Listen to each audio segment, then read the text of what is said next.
السلام عليكم ورحمة الله وبركاته. نحمده ونصلي على رسوله الكريم أما بعد.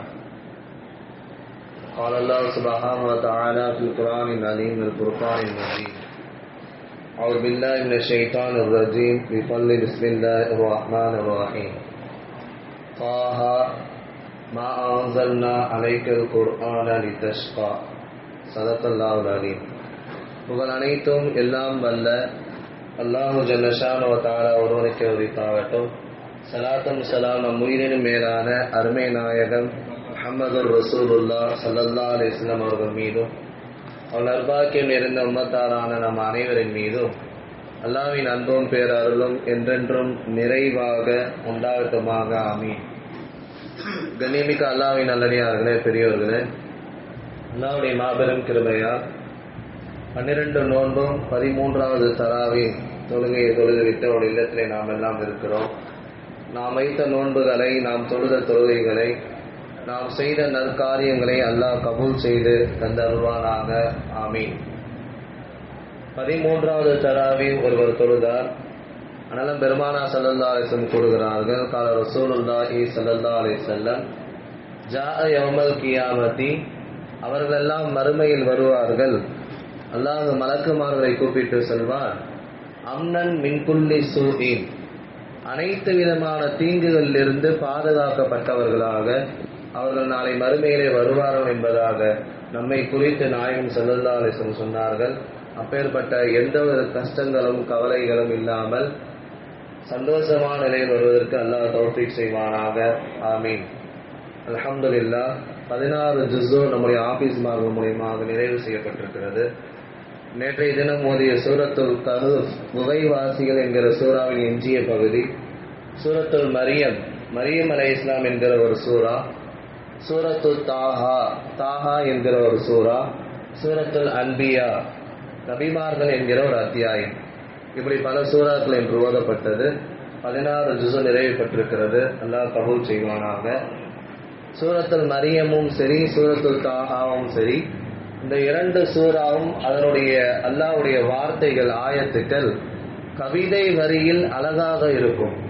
ரொம்ப அழகாக ஒவ்வொரு ஆயத்துமே நீங்க பார்த்தீங்கன்னா ஜக்கரியா நிதாஅன் ஹஃபியா, அழகா அல்லாஹ் கவிதை நடையிலே அல்லாஹ் பேசுவான். ரொம்ப அழகா இருக்கும்.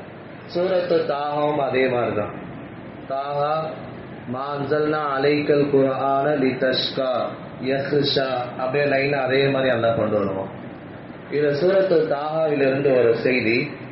சூரத்து தாஹா, அந்த தாஹா என்கிற வார்த்தை எப்படி நம்ம யாசீன், அலிஃப் லாம் மீம் இப்படி ஒவ்வொரு வார்த்தைக்கும் தனித்தனி எழுத்துக்களாக இருக்கிறதோ, அதனுடைய அர்த்தம் என்பது அல்லாஹ்வுக்கு மட்டும்தான் தெரியும்.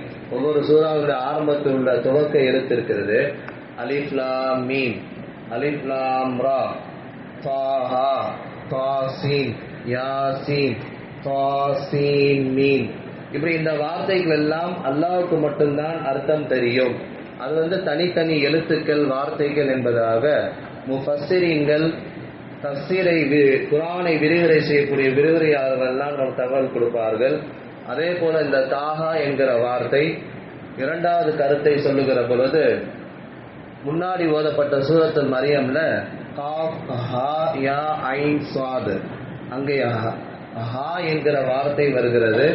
அந்த ஹாவும் இதோடு தொடர்புடையது என்பதாக தா உள்ள அந்த ஹாவுக்கு பதில் சொல்வார்கள். தாஹா, அந்த தா என்ற எழுத்தை அல்லாஹ் தாசீன், தாசீன் மீம், தாஹா, இதே போல அதையும் நாம் சேர்த்திருக்கிறோம் என்பதாக இப்படி பல கருத்துக்களை மார்க்க அறிஞர்கள், முஃபஸ்ஸிரீன்கள், தஃசீர் விரிவுரை செய்யக்கூடியவர்கள் நமக்கு சொல்லித் தருகிறார்கள். வெறுமனே நம்ம சூறா ஓதுறோம், கேட்கிறோம் அப்படின்னு அல்ல, அதனுடைய சட்ட திட்டங்கள், அதனுடைய தஜ்வீதுகள், அதை எப்படி ஓதணும், விளங்க வேண்டும் என்பதை சொல்லித் தருகிறார்கள். அது மட்டுமல்ல, ஆரம்பத்தில் வஹி இறங்குகிற பொழுது அதனால பெருமானார் ஸல்லல்லாஹு அலைஹி வஸல்லம் அவங்க இரவு நேரத்தில் அதிகமாக அமல் செய்வாங்க, இபாதத் செய்வாங்க. ஒரு கட்டத்தில் ஒரு காலை தூக்கிட்டு தொழுதுட்டு இருந்தான். ஏன்னா இரவு முழுக்க அமல் செய்யணும்னா ரொம்ப காலில் வலி எடுக்கும். ஆயிஷா அம்மா சொல்லுகிற பொழுது ரத்தம் வந்துருன்றாங்க பின்னாடி குதிங்காலில். அப்போ ஒத்த காலில் என்று தொழுதுருக்காங்க ஸல்லல்லாஹு அலைஹி வஸல்லம். அப்ப இந்த தாஹாவுக்கு மறுபடியும் விளக்கம் சொல்லுகிற மார்க்க அறிஞர்கள் என்பதாக சொல்கிறார்கள். லனா வை, உங்களுடைய காலை கீழே வையுங்கள் என்பதாக சொல்லப்படுகிறது.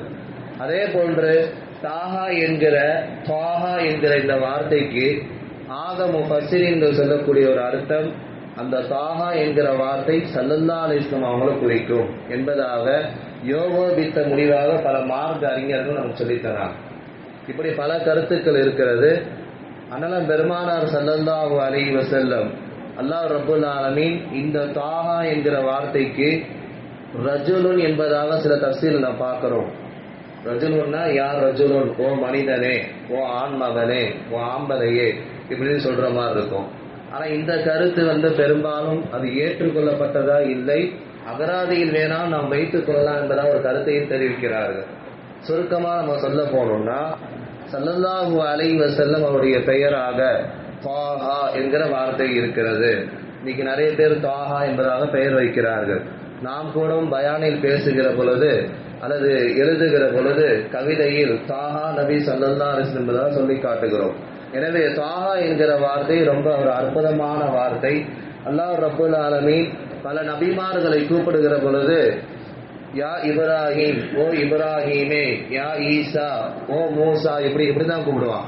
ஆனா அண்ணன் பெருமானார் ஸல்லல்லாஹு அலைஹி வஸல்லம் கூப்பிடுகிற பொழுது யா அய்யுவன் நபியோ, யா அய்யுவர் ரசூலு, மூசா ஈசாவை கூப்பிட்டதை போல அல்லாஹ் ரப்புல் ஆலமீன் யா முஹம்மது என்று குர்ஆன்ல எங்கேயுமே சொல்லல.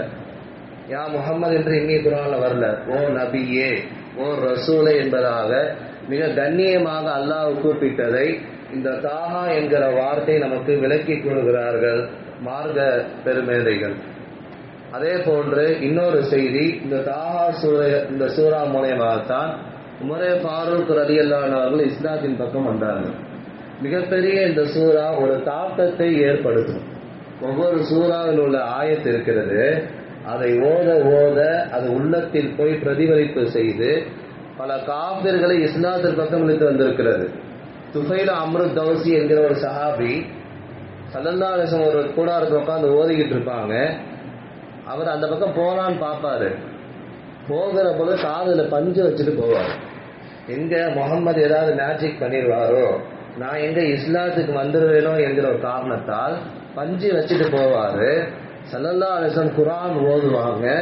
அந்த பஞ்சை தாண்டி உள்ள போய் கேட்டு அவர் இஸ்லாத்திற்கு வந்ததாக வரலாற்றை நாம் பார்க்கிறோம்.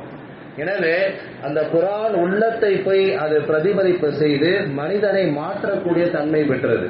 எனவேதான் உமரே ஃபாரூக் ரலியல்லாஹு அன்ஹு அவர்கள் அவர்களுடைய தந்தையார் உமர் இப்னுல் கத்தாப் அவங்களுக்கு, உமரே ஃபாரூக் ரலியல்லாஹு அவங்களுக்கு ஒரு தம்பி இருக்கிறாங்க, அதே போல ஒரு தங்கை இருக்கிறாங்க. அவங்க தங்கை உமர் பின்த் ஃபாத்திமா ரலியல்லாஹு அன்ஹா அவங்க எடுத்து வந்த அந்த சோலை, அன்னைக்கெல்லாம் ஓலைச்சோலை மாதிரி தான் இருக்கும். அவங்களுடைய கணவர் பேரு சயீத். ரெண்டு பேரும் குர்ஆன் எடுத்து ஓதுறாங்க. சூரத்து தாஹாவை எடுத்து ஓதுகிற பொழுது முதல்ல உமரே ஃபாரூக் ரலியல்லாஹு அன்ஹு இஸ்லாத்தை ஏற்றுக்கொள்வதற்கு முன்பாக நாயகத்தை போய் நான் எப்படியாவது அவங்களை கொலை செஞ்சுட்டு வந்துடுறேன், வெட்டிட்டு வந்துடுறேன்னு போறாரு. கத்தி எடுத்துட்டு அருவா எடுத்துட்டு போற வரையில ஒரு சஹாபி நுஐம் என்பவர் அவர் இடையில மடக்கிறார். எங்க போறீங்க உமர் ரலியல்லாஹு கேட்கிறாங்க. ஸல்லல்லாஹு அலைஹி வஸல்லம் தலையை எடுக்க போறேன்றார். அப்படி நீங்க எடுத்துட்டு அசால்ட்டா வந்துட முடியுமா? அவங்களுடைய தாத்தா அப்துல் முத்தலிப் இருக்கிறாரு, அப்துல்லா இருக்கிறாங்க, உயர்ந்த குலம், குறைஷி குலம். நீங்க போய் தலையை எடுத்துட்டு மறுபடியும் நீங்க உயிரோட இங்க வந்துட முடியுமா? முடியாது. ரெண்டாவது செய்தி கேட்கிறாங்க, அண்ணன் பெருமானார் ஸல்லல்லாஹு அலைஹி வஸல்லம் அவங்க உங்க தங்கச்சி உங்க தம்பினா நாயகத்தை பார்த்து ஈமான் கொண்டிருக்கிறாங்க, அந்த விஷயம் உங்களுக்கு தெரியுமா?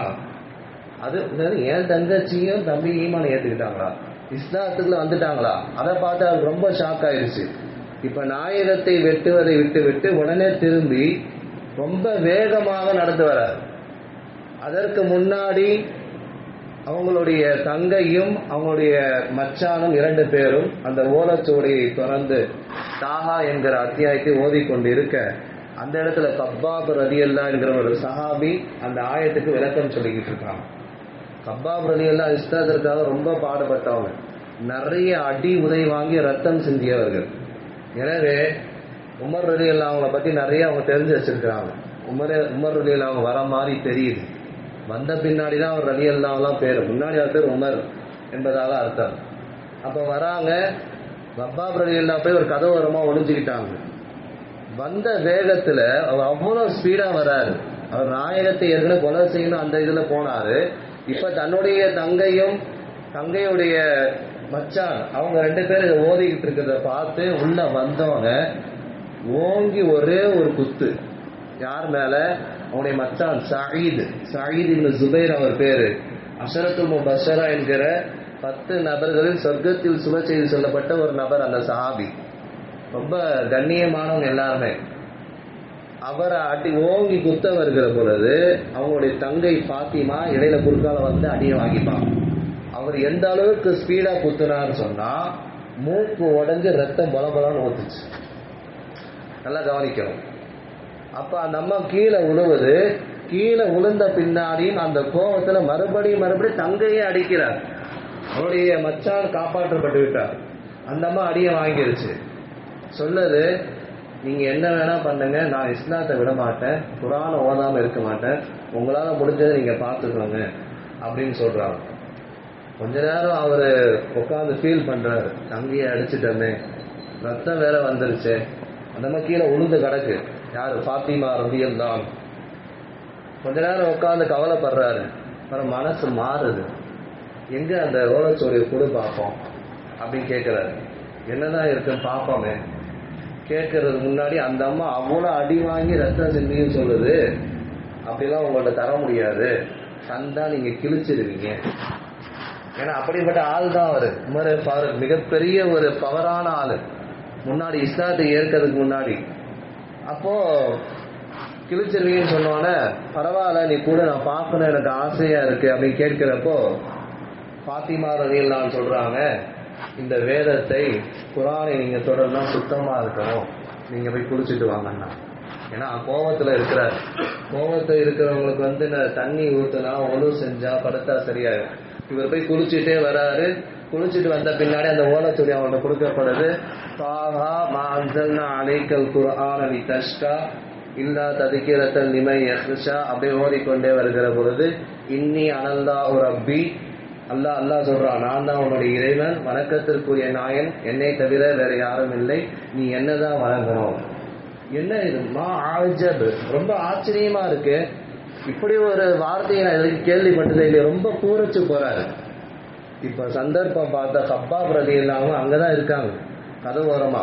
அவர் கரெக்டா இதான் சந்தர்ப்பம்னு சொல்லி கரெக்டா உள்ள வந்துட்டாரு.